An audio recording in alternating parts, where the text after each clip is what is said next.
ఒక అద్భుతమైనటువంటి నిర్ణయం తీసుకున్న తెలంగాణ ప్రభుత్వం, ఆంధ్రప్రదేశ్ ప్రభుత్వం, మన రవాణా శాఖ మంత్రి గారు కూడా అది ఆచరణలో పెడితే బాగుంటుంది. నా వీడియోలు ఫాలో అయ్యే వాళ్ళకి అనేక సార్లు ప్రస్తావించా.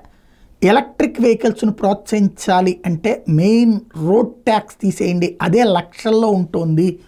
అది తీసేస్తే చాలామంది ఎగబడి కొంటారు. నెంబర్ 1. నెంబర్ 2 వచ్చేటప్పటికి ఎక్కడికక్కడ ఎలక్ట్రికల్ ఛార్జింగ్ పాయింట్స్ పెట్టండి. ప్రతి పెట్రోల్ బంకులో ఎలక్ట్రికల్ ఛార్జింగ్ ఉండేటట్టు ఉండాలి, ఫాస్ట్ ఛార్జింగ్ ఉండేటట్టు ఉండాలా అన్నటువంటిది. ఆ దిశగా ఇంకా మనం ఆలోచిస్తున్నాం. తెలంగాణ ప్రభుత్వం కొంచెం ముందు వచ్చింది కాబట్టి వాళ్ళు ఆలోచించారు. జగన్ ప్రభుత్వం టైంలో అవి సరిగ్గా సీరియస్గా తీసుకోలేదు. ప్లస్ మామూలు వెహికల్స్ ట్యాక్స్ లాగానే వాళ్ళు వసూలు చేశారు ఎలక్ట్రిక్ వెహికల్స్ అన్నది ఆ రోజు కూడా నేను ప్రస్తావించాను. ఇప్పుడు చూస్తే తాజాగా చూస్తే హైదరాబాద్, తెలంగాణలో ఎలక్ట్రిక్ వెహికల్స్కి సంబంధించి విస్తృతంగా ప్రజలు వాడేలా చూస్తామని మంత్రి పొన్నం ప్రభాకర్ ప్రకటించారు. రవాణా మంత్రిని అభినందించాలి. అక్కడ ఈ పాలసీ కొత్తగా ఈ అక్కడ ఉన్న పాలసీ ప్రకారం ఈవీ వాహనాలు, ఎలక్ట్రిక్ వాహనాల మీద రోడ్ ట్యాక్స్ ఉండదు, రిజిస్ట్రేషన్ ఫీజు కూడా 100% మినహాయింపు ఇస్తామని ప్రకటించారు. ఇది సంచలనాత్మకమైన నిర్ణయం. రిజిస్ట్రేషన్ ఫీజు మాత్రం వసూలు చేశారు ఇంతకుముందు ఎలక్ట్రిక్ వెహికల్స్కి.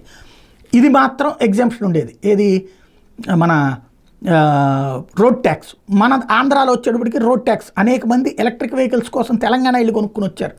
ఇక్కడైతే కనుక రేట్ ఎక్కువ అని చెప్పేసి. కాకపోతే ఆ వచ్చిన తర్వాత తలనొప్పి ఏంటంటే వచ్చే దారిలోనే ఛార్జింగ్కి సంబంధించిన సమస్యలు ఎదురయ్యి తిప్పలు పడ్డటువంటి పరిస్థితి. లేదా తర్వాత రిజిస్ట్రేషన్ కోసం మళ్ళీ అక్కడికి వెళ్ళాలి కదా, అప్పుడు దీనికోసం వెళ్ళాల్సి వచ్చేది అనమాట. దానికోసం ఇబ్బంది పడాల్సి వచ్చేది. ఆ ఛార్జింగ్ పాయింట్ దగ్గర గంటలు వెయిట్ చేయాల్సిన పరిస్థితి వచ్చేది. అలాంటి అది కూడా ఏ సూర్యాపేట దగ్గర పవర్ఫుల్ ఛార్జింగ్ ఉంది, మిగతా చోట్లంతా కూడా 3-4 గంటలు ఛార్జింగ్ పెట్టుకోవాల్సినటువంటిది కాన్సెప్ట్ ఉందన్నమాట. కాబట్టి ఇప్పుడు ఆ దిశగా ఆ ప్రభుత్వం అడుగులు వేసింది. రిజిస్ట్రేషన్ ఛార్జీలు, రోడ్ ట్యాక్స్ రెండింటిని తొలగిస్తాం. ఆంధ్రప్రదేశ్లో కూడా ఈ రెండింటిని తొలగించే దిశగా రవాణా మంత్రి గారు నిర్ణయం తీసుకోవాలి. చంద్రబాబు గారు కూడా ఆ దిశగా మొన్ననే మాట్లాడారు. కాబట్టి at the same time electric charging points అనేది రాష్ట్ర వ్యాప్తంగా పల్లెటూళ్లతో సహా ఏర్పాటు చేయాల్సిన బాధ్యత ఉంది.